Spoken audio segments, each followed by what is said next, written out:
Good day, good day, good day, and welcome to the Trash Picture Show. And guys, I am back with another figure that gorgeous girlfriend of mine, Jen Mitchell, sent me for my birthday. And today we are looking at the Mattel Jurassic World Rebirth Inostrancevia. Yes, this guy is super interesting and sadly didn't actually appear in the movie. That's the one thing about the Mattel line. They make some cool figures, but most of these bastards never actually turn up in the movies.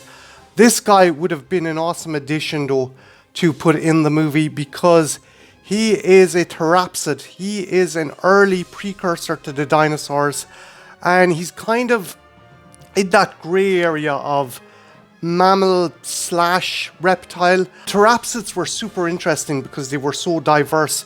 You had other things like Postosuchus and Dimetrodon which fell into this kind of family. They had a more kind of stout and more efficient build than say regular reptiles like crocodiles and stuff. They were more proficient hunters and they were more adept at bringing down prey. And Inostrancevia is a perfect example of that because he is from a species of creature that came around the time of the late Permian called Gorgonopsids, and there was a whole host of these boys, but I think the most famous is Inostrancevia, and these guys roamed around parts of northern Russia and parts of South Africa. And yeah, they were the apex predator of the time. You can see from the figure here that they had seriously dangerous canines. They were essentially the saber cat of the Permian. And yeah, if you ran into one of these guys, you would be fucked because these things were roughly the size of maybe a Bengal tiger, and they had no issue brimming down the likes of Scutosaurus. They usually would have gone for the jowls or underbelly, and if they didn't kill their prey right away, they would injure them and then track their prey for long distances and let them bleed out and make them a lot easier to brim down.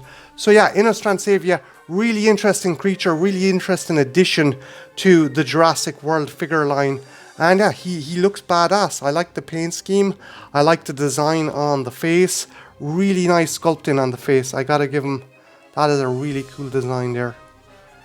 And as I said before, the paint work is really nice. I'm just going to flip to the back and see what else you can get in the line. The other dinosaurs you can get are Monoloposaurus, Yuxosaurus, and Tapejara. And yeah, they're pretty cool. Again, I like the fact Mattel were willing to expand the roster from the usual suspects. They would get really interesting, exotic and diverse species in the figure line, and this guy is no exception. So I'm going to open the packaging here and take this guy out and we'll have a closer look. So don't go anywhere, I shall be right back. And we are back, and here is Inostrancevia out of the box. And as I said before, the face sculpt is really nice. I do love that. I do love the very prominent snout and those saber canines. Just super intimidating.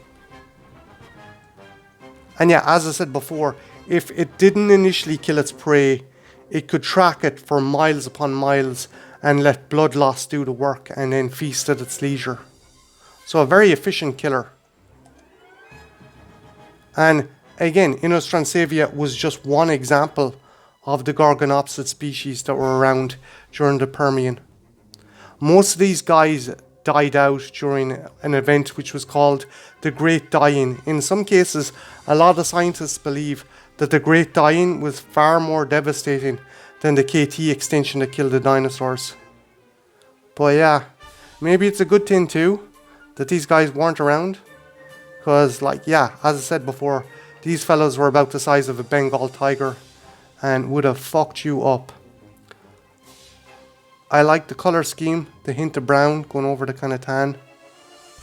And yeah, really nice. And the other cool thing as well is the kind of markings here show that obviously he was fighting with other Inostrancevia from the species. Kind of the gore marks from other kind of saber teeth from his own kind. They probably would have done that. Like modern lions or modern wolves, they would have fought for supremacy over the pack, and that's why there are so many kind of scars and marks. I like that extra added detail. It gives the figure more character. Being a Mattel Jurassic World product, this is from the Strike Attack line, so it does have an action feature. So here is the action feature. If you put your hand on its tail and push down the tail, he can bite. And I'll actually have a good look inside the mouth there. So yeah, I like even the detailing. They put a nice bit of detailing on the tongue as well.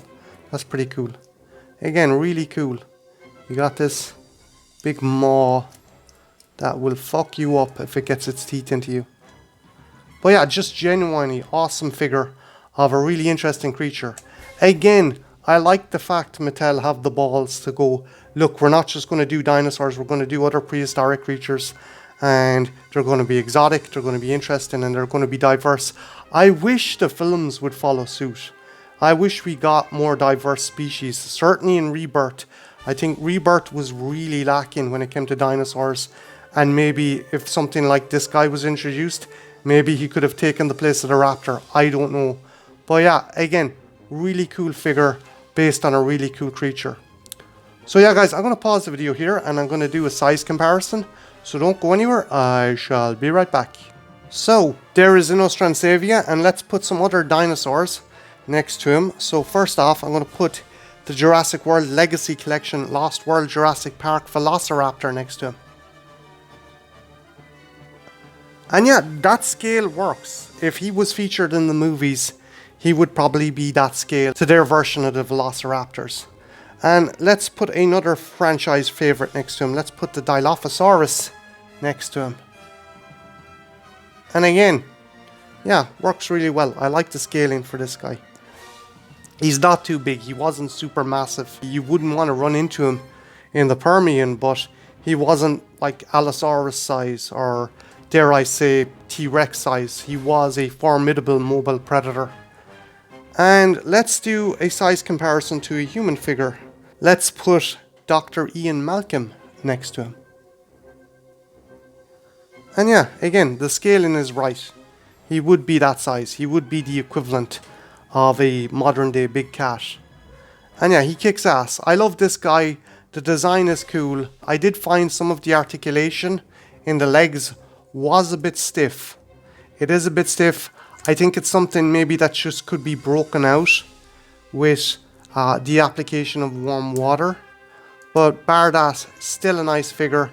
I like the fact as well, his teeth are soft, so kids won't like poke their eyes out or hurt themselves. So that's pretty cool.